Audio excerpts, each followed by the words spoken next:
All right, let's try that again with mics. Hey guys, welcome to Throwing Wrenches Garage. I'm Tom. And I'm Declan. And Declan, what are we doing today? Finally cleaning the engine and the engine compartment so we can get it all nice and clean.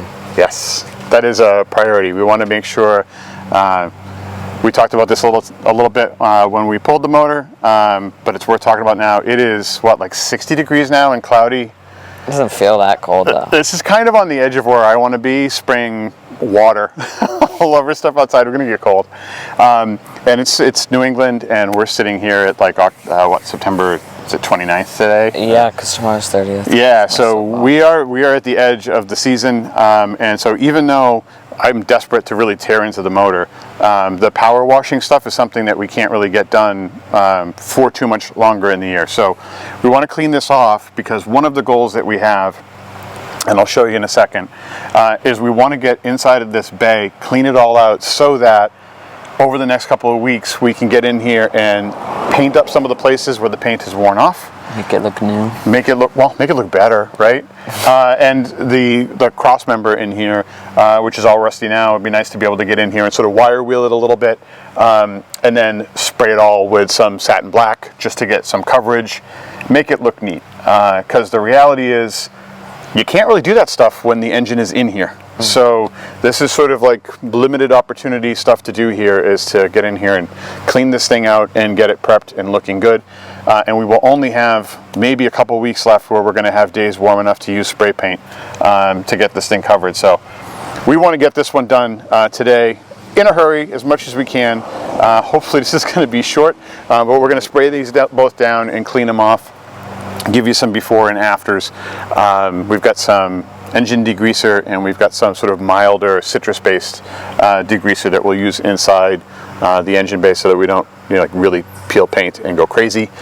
We've got foaming degreaser in the spray can that we'll use for the engine, so that will really take care of hopefully a lot of gunk. Yeah. And you haven't done this before, right? You haven't used that foaming engine degreaser. That stuff is pretty serious. It's pretty gnarly. Does it like expand or something? I got the foaming one, I think. So yeah, when you spray it on there, it's going to turn into a foam and then just kind of like eat away at the grease. But it also eats away at paint. So that's why you don't want to use it in here. We'll use it on the engine, and we should be okay. The many paint that's still there. Yeah. If we have some time at the end, if this goes, again, like we usually say, if this goes swimmingly, which it never does, then we'll go ahead and try to drop the pan off the motor and at least take a peek at the bearings and see if we can find any obvious culprits of the issues that we were hearing in the motor. Maybe we'll have a smoking gun, maybe we'll just have more questions, but it'll be nice if we can get to do that.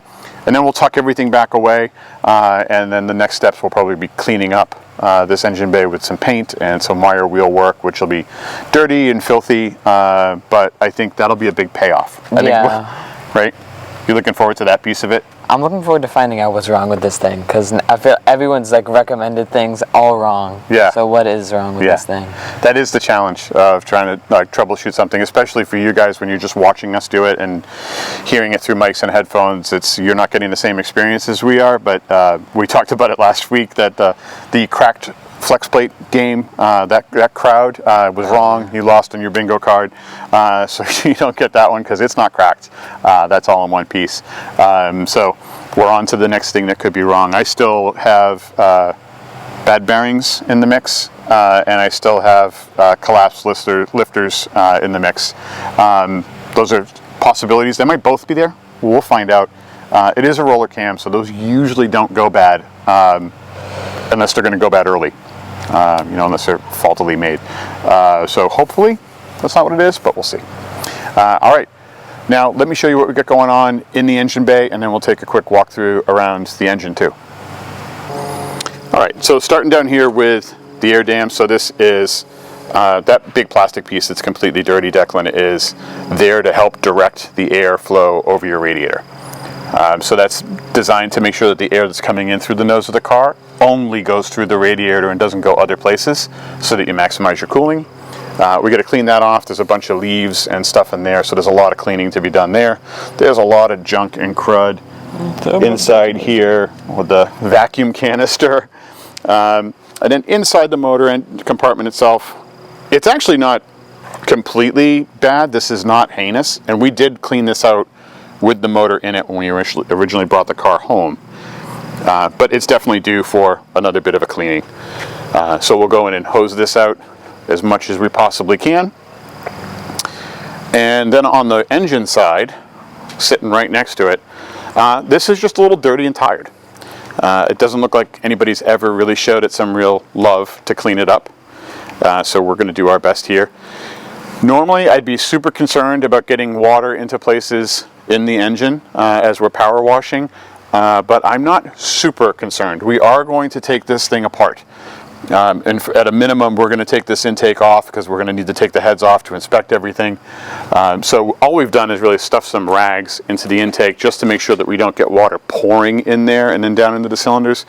But we're not taking crazy precautions here. We'll just try to be a little bit more careful up around the intake with the hosing. And then hopefully those rags will take care of the rest. So that's it for the little walk around. Now I think, what do you think, Declan? Is it time to get busy? Yep, time to clean this thing. Time to get busy and wet. All right. Busy and wet. We're on. All right, so Declan's going to hit us with the citrus spray first here in the engine bay. And then while that soaks in, then we'll go over and hit the engine with some foaming spray. You can use the spray thing. Yeah, there you go. You just spray everything in it? Yep. There you go. It's kind of satisfying. It's already sort of taken some of that stuff off. It's already sort of really just in the drips. I can see it like taking some of the dirt off. The smell is horrible. I hate it. Yeah, that says citrus, but it does not smell citrusy. Maybe like rotten citrus. Ooh. See, this is why it's Little annoying. errant spray. Even outside of the car, nothing's safe. I think that covers us here, so we'll let that soak. You're soaking in it. The engine I don't think has been hit. Doesn't look wet. Hey. Is it almost gone?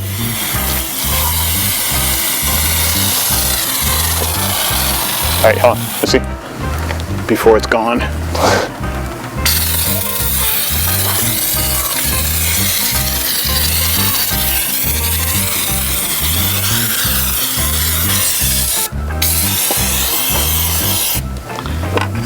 I was just ready to like wipe that. I think that's all she wrote. So why don't we we'll spend what's left of the other degreaser on there. Especially on the top here around the, yeah, there we go. And definitely the valve covers because there's a lot of gunk. All right. I think we can start washing with power.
So I think we got a pretty good cleaning done. It may not look all that different on camera. I don't know, we'll see when I edit this if I really think there's a difference.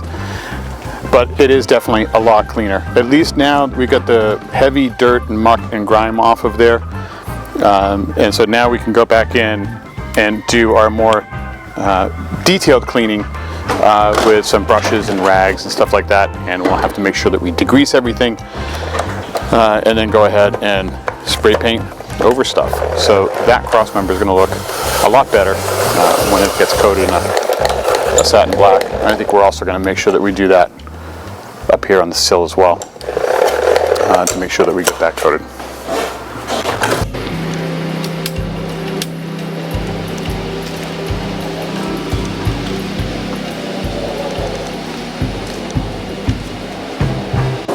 So because we didn't want to get a ton of water in the engine, we did not really go crazy on the intake. We really concentrated on the lower part of the motor. For those of you who are currently clutching your pearls over the distributor, that's going to get replaced. So don't worry about that one too much. It's all corroded. Before we got to it, it was corroded. So really concentrated on getting the grease and the grime off the lower part of it, which I think we've pretty much done. And so now I think we'll take a look at seeing if we can turn this thing over and take that pan off and see what lies underneath.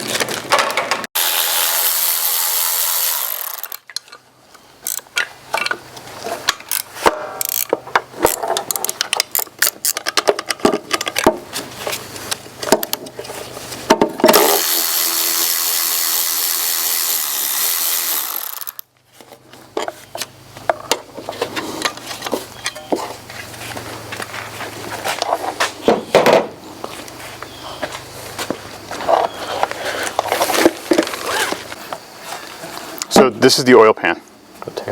So normally when this engine's right side up, the oil would be sitting in here.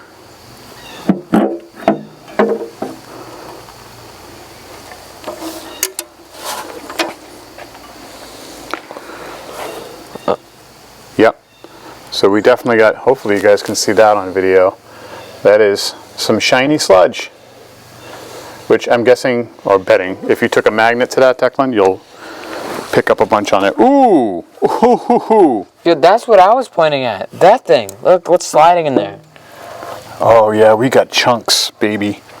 Well, isn't that kind of a good thing? Well, That's probably the problem. oh yeah, that's definitely... I see a problem. Ooh, man. Well, so what is this part of then? That is our question. What the heck shattered in there?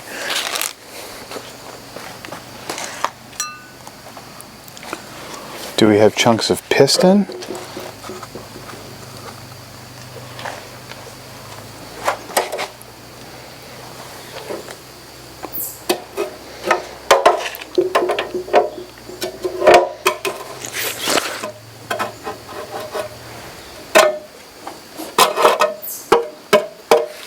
Well, wait a minute. I can move these. That's not good. That's not what you want to see. But it's what I expect.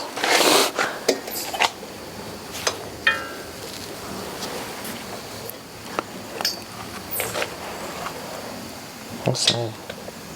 That's the dipstick tube. So when you check your oil, that's where the dipstick is going into the oil. Man, that's some serious chunkage. What's the other You want to wipe them out with a rag first? It's not. Wipe it out real quick with a rag. Here.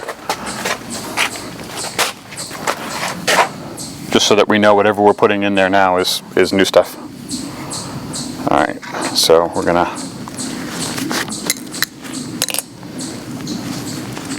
Oh, there's a lot of pieces of metal.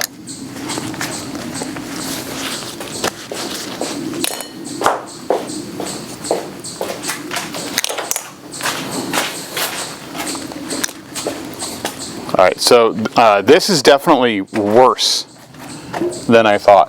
Really? Yeah, I was not expecting to find big chunks of metal in here, like this. This is something had a rapid, unscheduled disassembly in here. And I'm not sure what. But I want to know. Yeah, I do want to know.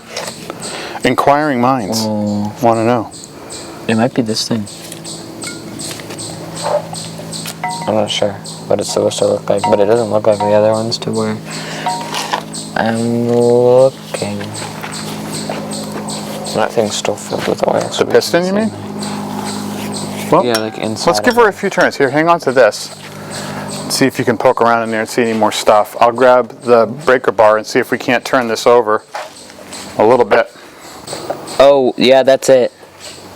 You can see pieces? Actually, yeah, I think I can see missing pieces. Missing pieces. Never good. The left side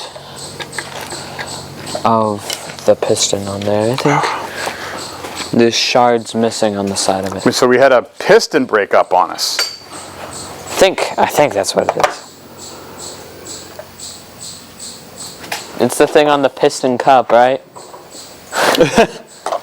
Yes. Yeah, and it's the piston. Look at that. The Pixar and Cars teaching our kids automotive. Love it. Oh, you know what? I don't know if I put the bolt back in this thing. I don't think I did. I don't want to just crank the whole engine over. There we go. It's a good thing you remembered that. Yep. My bird's being mad now.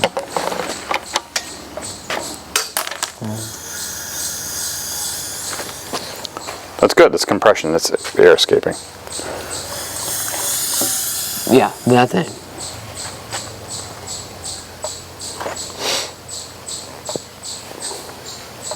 I don't know. Oh, yes. You're correct. It's like shattered. Snap, crackle, and pop. Yep. Oh, that is, well, that was not going to get fixed with anything that we pumped into this motor. Okay. Oh.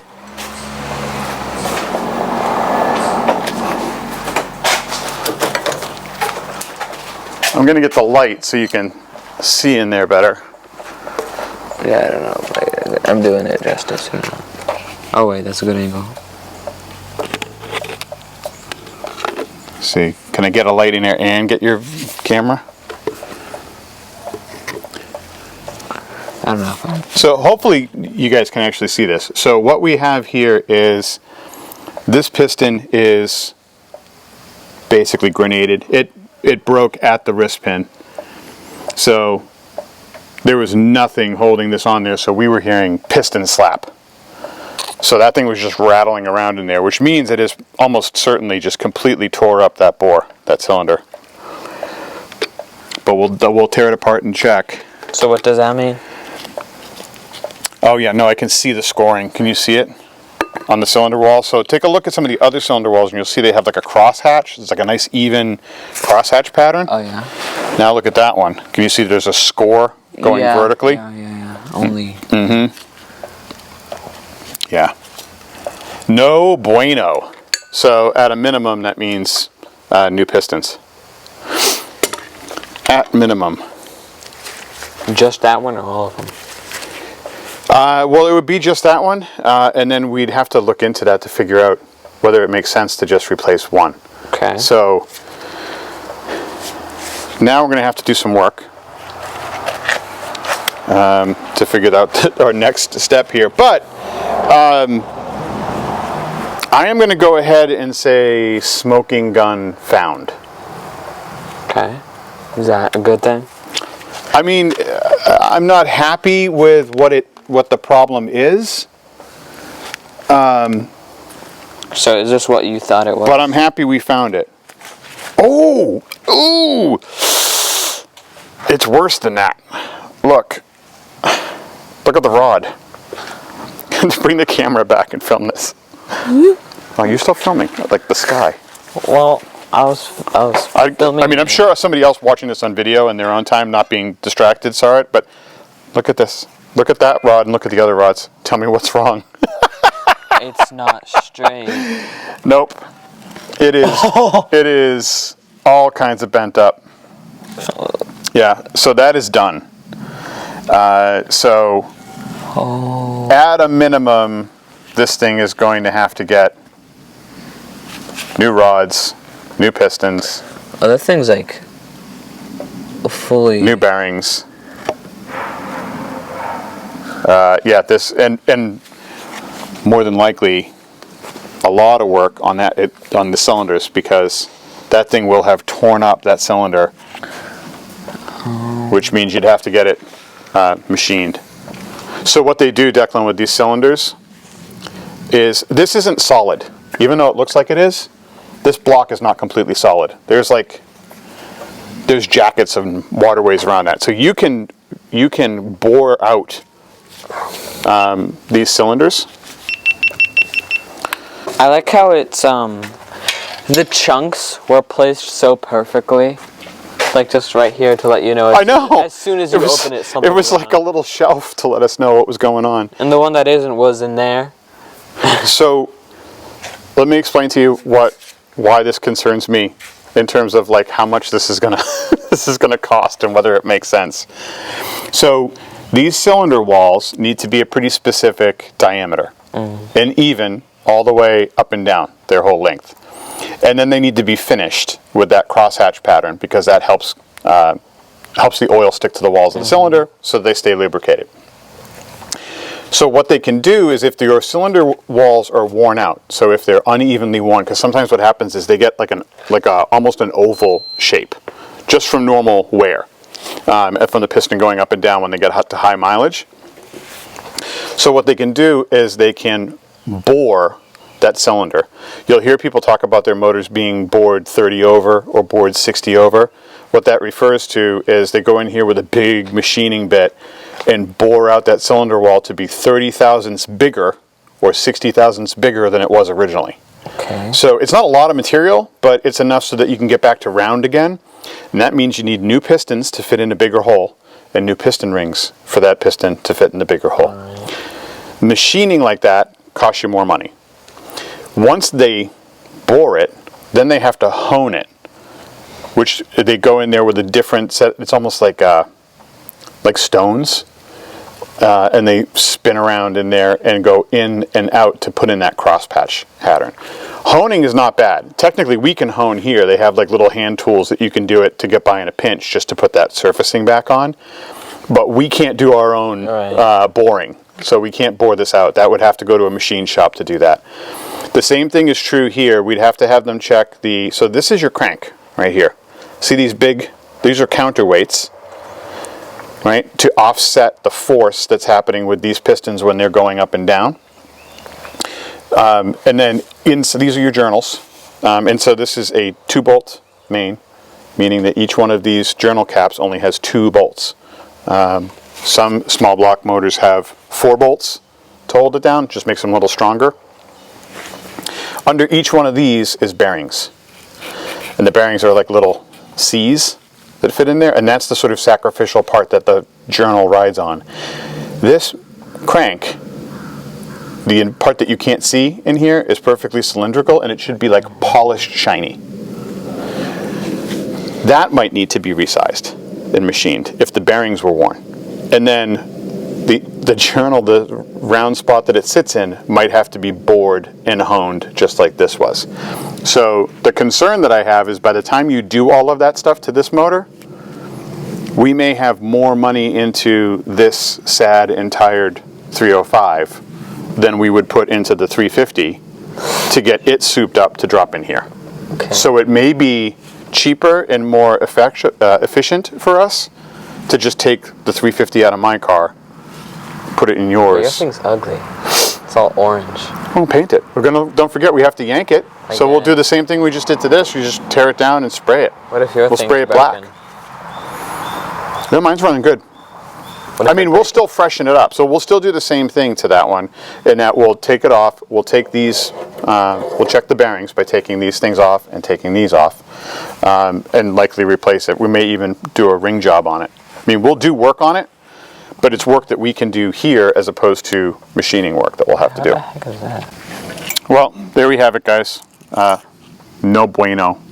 That's pieces of the piston. So anybody who had piston shattered at the wrist pin in the pool, And its spine broken. you win, along with bent connecting rod there. So that's looking a little bit like a corkscrew. So those two things are the issue. Not 100% sure what caused them, but if I was waging money on it, I'd say it's probably because there was some bad bearings in place, and this thing was probably run a little bit hard with not enough oil pressure, and bad things happened in a hurry. At least, so I have mixed emotions about this. On the one hand, it's a pretty clear smoking gun, and that's one of the things that we haven't been able to deliver to ourselves or to you guys is a definitive, hey, this is what's wrong. This is a smoking gun. This is very clearly the wrongness. Not saying that everything else is healthy. We'd still have to tear it apart to see if the rest is healthy. But quite honestly, I think I need to sort of talk to some machine shops now and figure out what it's going to actually cost for us to get this thing hot tanked and completely checked out, and then what it would cost if we have to bore it, hone it. Because by the time we're said and done with that, if we're too close to what it's going to cost for the 350 to be upgraded to throw in here, we just ain't going to do it. So I'm not ready to tap in or tap out with this guy yet, although I'm getting close. But just rational thought tells me that we're probably done chasing this thing. The deal with the 350, going in and using the TPI, which is your tune port injection, that's the intake manifold and all those tubes and that plenum that we took off. If we put the 350 in, I would love to put the TPI on it. However, in order to do that, we're going to have to get a set of center bolt heads for that. And then we'd also likely just change over the cam to a roller cam setup as well. So even if we set that up as the fairly stock 350 TPI that would have been in this car, I think it's still a ton of money. It's not free. It would be better, and it would look cool. It would look period correct and right, but it's a fair amount of cash. So the only other option that I can think of is for us to throw the 50 in there in a much more basic way. So the 350 back in a basic way. So that would mean cutting out all the computer and really just running this as a standard small block in there with a regular HEI electrical system and making it go, because that we could do pretty fast, pretty much with the engine as is, although with the paint job for Declan's whim. And maybe throw a top end kit on it just to make it healthier, but not have to worry about it being restricted center bolt heads. I swear to God, I've seen the same chipmunk across there like 15 times. Focus. It's throughout the whole time we've been here. Squirrel. Chipmunk, actually. So I think that's all we have for this one today, guys. So ending on sort of a bit of a sour note, it's kind of a bummer to find that this thing detonated a piston. There's a curiosity part of me that wants to figure out why, so I do kind of want to continue to tear this thing apart, but I don't want to spend a lot of time and energy on it yet until we know that we're going to continue with it. So for now, we'll throw the oil pan back on this thing and flip her right side back up again. We're just going to put it in the basement? Yeah, tuck it away in the basement. All right, so that's it for this week's video. Stay tuned. I'm not sure what exactly we're going to do next week. As long as weather permits, temperature-wise, I would love for us to be able to get into your engine bay and start cleaning up and spray painting, because that would be the first start of us building things back up, right. Which I'd be kind of excited about if we can get that looking good. Get rid of the spray a little paint down and stuff like that, and maybe even clean up some of the parts we've taken off. Okay. Because we've got that to do too. So, until next time, guys, thanks for watching. Please hit the like and subscribe buttons. Unfortunately, We're sitting here on the 29th as we record this, and unless miraculously 800 people decide to subscribe tonight and tomorrow, I don't think we're going to hit even our adjusted mark of 4,000 subscribers to give away free hats. So be it. Maybe that was a little too ambitious and a little too soon, so that's fine. But in the meantime, thank you for watching. Like and subscribe, and we'll see you next time.